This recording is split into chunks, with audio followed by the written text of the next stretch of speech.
I don't think I'd be that different, honestly. I dropped the whole trying to be something for somebody a long time ago, so I pretty much walk through the world except when I want to be funny or I want to do something outrageous. I don't have any trouble being myself, and I don't have any trouble saying no when I mean no. I don't feel there is a, pressing responsibility to please everyone. I'm not unkind to people. No. I love people. I would much prefer saying hello and who are you and what are you doing today than giving a selfie, because selfies stop the world.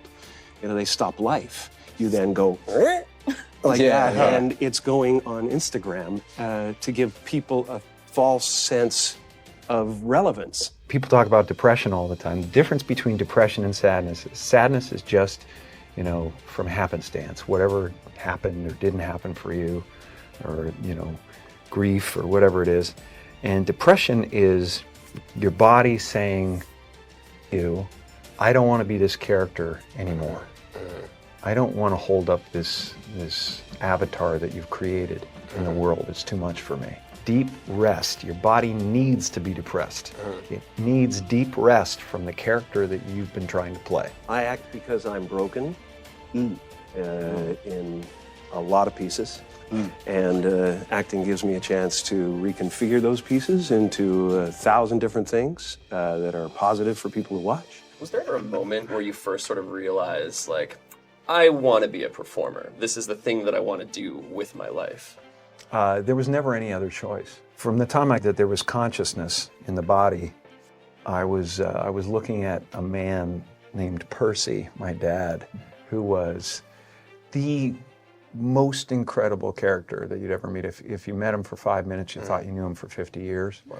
And he wrapped everyone that came into our house in stories and jokes, and I became his calling at a certain point. And he was always super behind me. But from the first time I can remember, him just lighting up the room, and him just wrapping everybody in a story or whatever, and going, oh, that's the thing I want to do. That's what I want to be.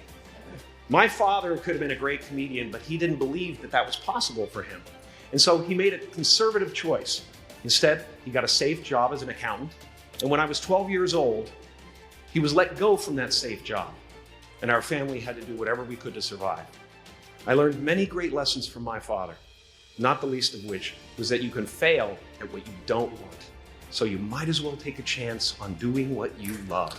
I watched the effect of my father's love and humor and how it altered the world around me. And I thought, that's something to do.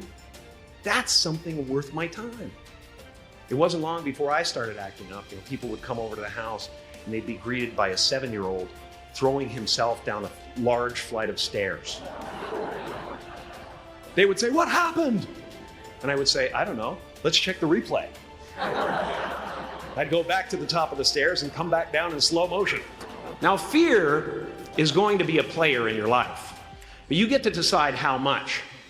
You can spend your whole life imagining ghosts, worrying about the pathway to the future, but all there will ever be is what's happening here, and the decisions we make in this moment, which are based in either love or fear.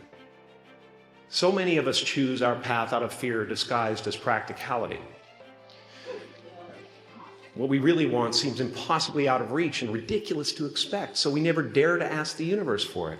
When I was about 28, after a decade as a professional comedian, I realized one night in LA that the purpose of my life had always been to free people from concern, just like my dad. The only one I hadn't freed was myself. And that's when my search for identity deepened. I wondered who I'd be without my fame. Who would I be if I said things that people didn't want to hear? Or if I defied their expectations of me? And that piece that we're after lies somewhere beyond personality, beyond the perception of others, beyond invention and disguise, even beyond effort itself. You can join the game, fight the wars, play with form all you want. But to find real peace, you have to let the armor go. Your need for acceptance can make you invisible in this world. Don't let anything stand in the way of the light that shines through this form. Risk being seen in all of your glory. Your job is not to figure out how it's going to happen for you, but to open the door in your head And when the door opens in real life, just walk through it. And don't worry if you miss your cue, because there's always doors opening. They keep opening. And when I say life doesn't happen to you, it happens for you, I really don't know if that's true. I'm just making a conscious choice to perceive challenges as something beneficial so that I can deal with them in the most productive way. You'll come up with your own style. That's part of the fun. You are ready and able to do beautiful things in this world.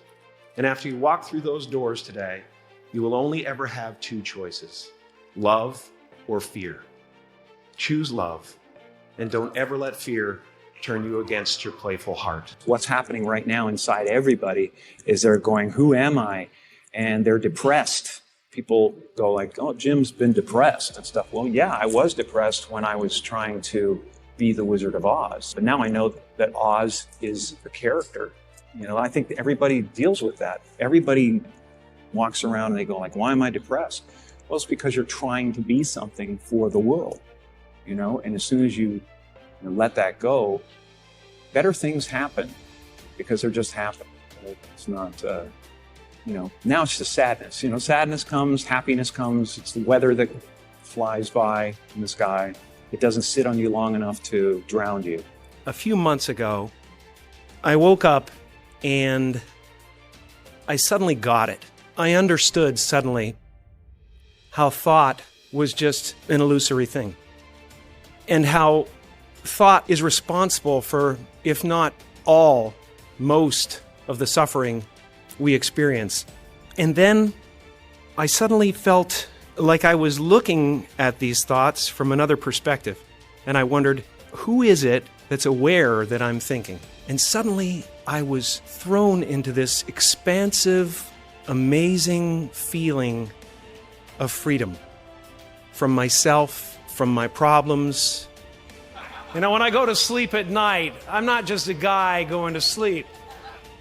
I'm two-time Golden Globe winner Jim Carrey going to get some well-needed shut-eye. And when I dream, I don't just dream any old dream. No, sir. I dream about being three-time Golden Globe winning actor Jim Carrey. Because then I would be enough.